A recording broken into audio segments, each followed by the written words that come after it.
औज़ुबिल्लाहिमिनश्शैतानिर्रजीम बिस्मिल्लाहिर्रहमानिर्रहीम अस्सलामु अलैकुम वरहमतुल्लाहि वबरकातुहू। मैं हूं नात ख़ान तैयब रहमान जुनेदी और आप देख रहे हैं मेरा YouTube channel Tayyab Rahman Junedi official. आज एक बार फिर नात ट्रेनिंग के हवाले से बहुत मुफीद वीडियो लेकर आप तमाम की खिदमत में हाजिर हो चुका हूँ।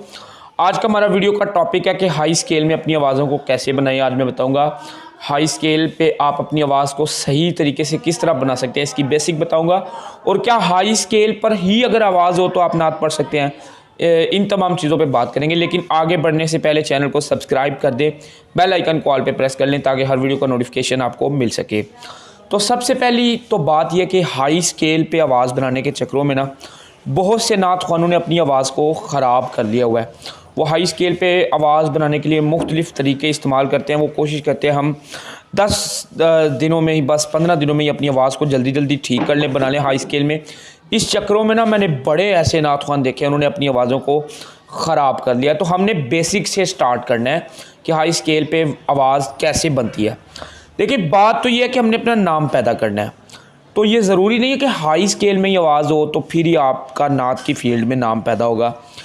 ऐसी कई मिसालें मिलती हैं, उनकी आवाज़ हाई स्केल में नहीं थी लेकिन उन्होंने अपना नाम पैदा किया। उनमें सबसे बड़ी मिसाल नज़ीर हुसैन नज़ामी साहब।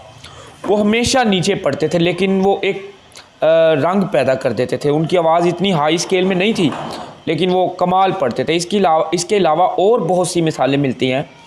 सैयद मंजूरुल कौनैन शाह साहिब, वो भी ज़्यादा कोई ऊंचे स्केल पे नहीं पढ़ते थे, तो उन्होंने भी अपना नाम पैदा किया इस फील्ड में। उसके अलावा आज के दौर के, अब अगर दौर हाज़िर की हम बात करें तो अलहाज रफ़ीक ज़िया साहब, एक मोतबर नाम नात के वाले से, वो भी कोई ज़्यादा हाई स्केल में नहीं पढ़ते लेकिन उनकी आवाज़ माशाल्लाह आपने सुना होगा, अगर नहीं सुना तो सुने। उनका एक मोतबर नाम है आज नात की फील्ड में। अब बात करते हैं हाई स्केल में आवाज़ बनती कैसे है। ठीक है, बेसिक इसकी क्या है, आपको अपने स्केल का पता होना चाहिए। और ये ज़रूरी नहीं कि आप हारमोनियम के साथ ही रियाज़ कर सकते हैं, आप वैसे भी कर सकते हैं। आपका जो स्केल है, आपने अपने स्केल को पकड़ना है, उससे एक एक सुर आपने नीचे रियाज़ करना है। जब तक आप नीचे रियाज़ नहीं करेंगे तो ऊपर आपकी आवाज़ नहीं लग सकती, ऊपर आवाज़ नहीं बनेगी। तो कैसे रियाज़ करना है मैं बता देता हूँ। आपने अपने सुर को पकड़ना है, आपका जो स्केल है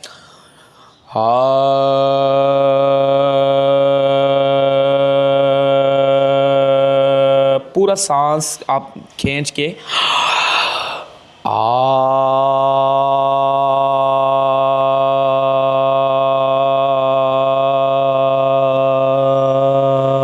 और जब छोड़ना है आंस दे के छोड़ना है। इसी से आपने नीचे जाते जाना है एक एक सुर।